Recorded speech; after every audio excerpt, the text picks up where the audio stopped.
ٹھیک ہے افتخار صاحب، یہ آپ کو بھی معلوم ہے کہ اگر 1973 کے آئین کا صحرا کسی کو جاتا ہے تو وہ پاکستان پیپلز پارٹی ہے، اور آج ہی کے دن جب آصف علی زرداری صاحب نے گفتگو کی تو وہ یہ کہتے ہیں کہ میرے اندر بہت سے راز ہیں، بہت سی باتیں ہیں جو میں کہہ سکتا ہوں اور بہت سی باتیں ہیں جو میں نہیں کہہ سکتا، اور بلاول بھٹو صاحب نے بھی گفتگو کی، کیا کہیں گے آپ؟ دیکھیں، جہاں تک پریزیڈنٹ آف پاکستان نے بات کی، سابقہ نے، وہ انڈر اوتھ ہیں.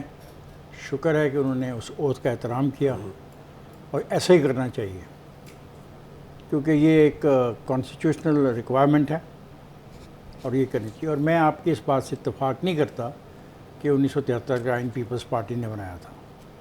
1973 کا آئین اس وقت کی سیاسی قیادتوں نے بنایا تھا، اور یہ وہ لمحہ ہے جب پاکستان بکھر چکا تھا اور بہت برے حالات تھے، اقتصادی بھی، سیاسی بھی، اور جو سیاسی پارٹیاں تھیں ان کے درمیان کھینچاؤ بھی بہت تھا، کیونکہ جو انتخابی عمل سے گزر کے آئے تھے 1970 کے انتخابی عمل سے، تو اس میں بہت سارے واقعات ایسے ہیں جس میں ذاتیات بھی انوالو ہو گئی تھی.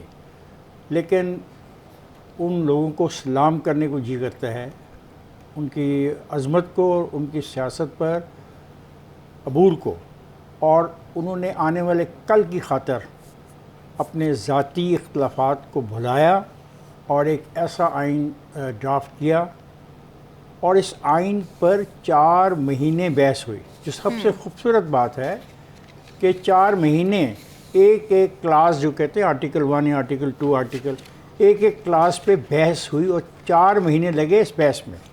اس میں کچھ لوگوں نے اختلاف بھی کیا، لیکن یہ آئین جو ہے یہ اس کو اس لیے خوبصورتی ہے کہ پاکستان کی تمام پولیٹیکل فورسز کا اس میں انپٹ ہے.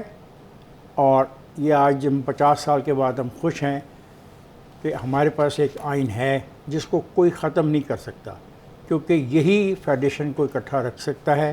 اور اس میں طریقہ کار کا تعین کر دیا گیا ہے کہ فیڈریشن کو اکٹھا کیسے رکھنا ہے. فیڈریشن کے درمیان اختیارات کی تقسیم کا بھی فیصلہ اس میں ہو چکا ہے، اور وہی بڑی اہم چیز تھی، وہ بہت اہم چیز تھی کہ پاکستان کے 4 صوبوں کے درمیان بسنے والے لوگوں کے ساتھ باہمی رابطہ کیا ہوگا، وہ آئین ہے.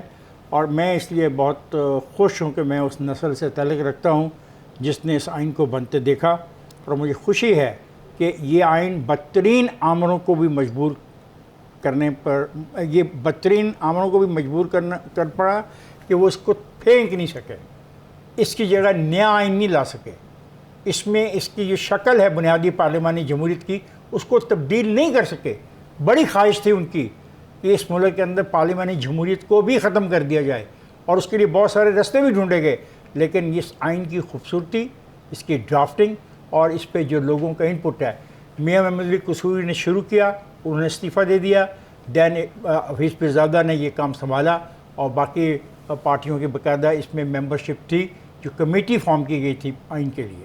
تو بالکل میں سمجھتا ہوں، میں بالکل سمجھتا ہوں کہ یہ کامیابی ہے پاکستان کے سیاستدانوں کی اور تمام صوبوں کے سیاستدانوں کی، اور آئی سیلیوٹ ٹو دیم کہ they did the best thing in their life. Iftikhar صاحب، آصف علی زرداری صاحب نے آج بظاہر تو لگتا ہے کہ پیشکش کی ہے اپوزیشن کو کہ آئیں بیٹھیں اور بات کریں، کیا ایسا ہے؟ اس میں بری بات کیا ہے؟ دیکھیں نا، کوئی تلواروں سے یا تیروں سے یا توپوں سے یا بندوقوں سے تو مسئلہ نہیں پولیٹیکل حل ہوتا نا. اور نہ ایسے ہوتا ہے کہ آپ جتھے بندی کریں اور جتھوں کو لے جائیں اور اداروں کے اوپر چڑھائی کر دیں. ایسا نہیں ہو سکتا. آپ لوگوں تو، آپ تو میرے خیال آپ کی تو عمر ہی اتنی نہیں ہے. ہم نے 1970 کا انتخاب بھی دیکھا ہے دونوں صوبوں میں، مشرقی پاکستان میں بھی اور مغربی پاکستان میں، اور جو ووٹوں کا ٹرن آؤٹ تھا وہ کمال تھا. اور یاد رکھیے گا، آج کے مقابلے میں اس وقت کے لوگوں کے پاس اب بھی اتنی تعلیم اور شعور نہیں تھا، لیکن نظریات تھے. فائٹ ہوئی، گھبرایا کوئی نہیں، کسی نے نہیں کہا کہ تباہی ہونے لگی ہے. 77 میں یہ میرے دوست بیٹھے ہیں، نوید چودھری صاحب موجود ہیں، اس قسم کا کرائسس تھا جو 4 مہینے چلا، مارچ، اپریل، مئی، جون. جولائی میں پھر کیا ہوا؟ یہ بات ہوئی کہ لیٹ اس سٹ ڈاؤن، لیکن اٹ واز ٹو لیٹ. اور اس میں بھی کہ اختلاف رائے تھا. اظہر خان مرحوم اور بیگم نسیم علی مرحوم نے اتفاق نہیں کیا پاکستان نیشنل الائنس کی قیادت سے ڈائلاگ کے لیے، اور انہوں نے اس کو انکار کر دیا، تو اس کا مطلب ہے کہ یہ ان کا ایک پولیٹیکل سٹانس تھا، ٹھیک، لیکن میجورٹی نے یہ طے کیا کہ ہمیں جانا چاہیے۔ پروفیسر غفور صاحب گئے، نواب نصرت خان صاحب گئے، کوسنیر صاحب بیٹھے، حفیظ فضا بیٹھے، ذوالفقار علی بھٹو بیٹھے، اور ڈائلاگ شروع ہوا۔ تو ڈائلاگ تو ایسی چیز ہے جس کے بغیر بات نہیں بنے گی، ایبسلیوٹلی۔ اور اس میں شرط نہیں مانی گئی تھی۔ Let me tell you very clearly, P N A نے کہا تھا کہ ہم ان انتخابات کو نہیں مانتے، ان انتخابات کے نتائج کو واپس لیا جائے اور نئے الیکشنز کی ڈیٹ دی جائے۔ ذوالفقار علی بھٹو نے کہا تھا ایسا نہیں ہو سکتا، میں ایسا نہیں کروں گا، اور ذوالفقار علی بھٹو نے ایسا نہیں کیا۔ اس نے قومی اسمبلی کا اجلاس بلایا باقاعدہ طور پہ، اور صوبائی اسمبلیوں کے اجلاس بھی بلائے۔ تو شرائط کے بغیر ڈائلاگ ہونا چاہیے، یہی جمہوریت کی خوبی ہے۔ جمہوریت میں اور آمریت میں فرق یہی ہے کہ آمریت میں آمر جو ہوتا ہے وہ ڈائلاگ نہیں کرنا چاہتا، وہ اختلاف رائے کو برداشت نہیں کرنا چاہتا، اور جمہوریت کی خوبی ہے کہ جو اختلاف ہے ہوتا ہے اور چلتا ہے۔ یہ الیکشن کمیشن نے جو بات کی ہے اس نے بڑے بیسک کوسچن اٹھا دیے ہیں۔ اس نے کہا کہ یہ آئینی طور پہ ذمہ داری میری ہے کہ میں نے الیکشن کروانے ہیں، اور یاد رکھیے گا یہ تینوں دوست جو میرے ساتھ بیٹھے ہیں اس وقت، یہ میں ان سے کہنا چاہتا ہوں کہ فیئر اینڈ فری الیکشن کرانے کی ذمہ داری ہے الیکشن کمیشن آف پاکستان کی، کسی سپریم کورٹ کے آرڈر کی نہیں ذمہ داری۔ کل کچھ ہوا تو رسپانسبل ٹھہرایا جائے گا الیکشن کمیشن آف پاکستان۔ ایک، تمام پٹیشنز جو ہوں گی وہ ہوں گی الیکشن کمیشن آف پاکستان کے سامنے، سپریم کورٹ میں تو اپیل میں آئیں گی جب کوئی فیصلہ ہو جائے گا۔ دو، تیسرا بات ہے کہ آپ ایک آئینی ادارے کے اختیارات کیسے چھین سکتے ہیں؟ کل کیا سپریم کورٹ آف پاکستان کے اختیارات الیکشن کمیشن استعمال کرنا شروع کر دے؟ میں اس کی اجازت نہیں دوں گا، اور نہ میں اس کی حمایت کروں گا۔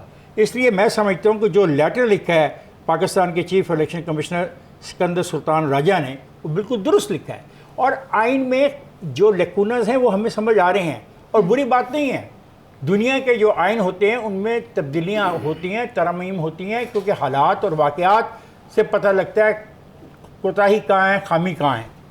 مثلا یہ سوال بہت دفعہ ہم اس ٹیبل پہ کرتے ہیں کہ جب خود chief election commission chief justice of Pakistan نے کہا کہ ایک رات کو 3 لوگوں نے ایک ایسا عمل کیا جو غلط تھا، کہا اس غلط عمل کی سزا جو ہے وہ پی جے کے آئین کے خلاف ہے، جو پی جے کے پاس جو کتاب ہے اس میں لکھا ہوا ہے کہ آئین کے خلاف کرنے والوں کے ساتھ کیا کرنا ہے۔ تو دیکھیں نا، اس پہ عمل نہیں ہوا، تو اب دیکھنا پڑے گا کہ اس میں کیا نیا آرٹیکل کو ڈالا جائے، جو آرٹیکل 6 ہے ABC، کیا اس میں D بھی ڈالا جائے۔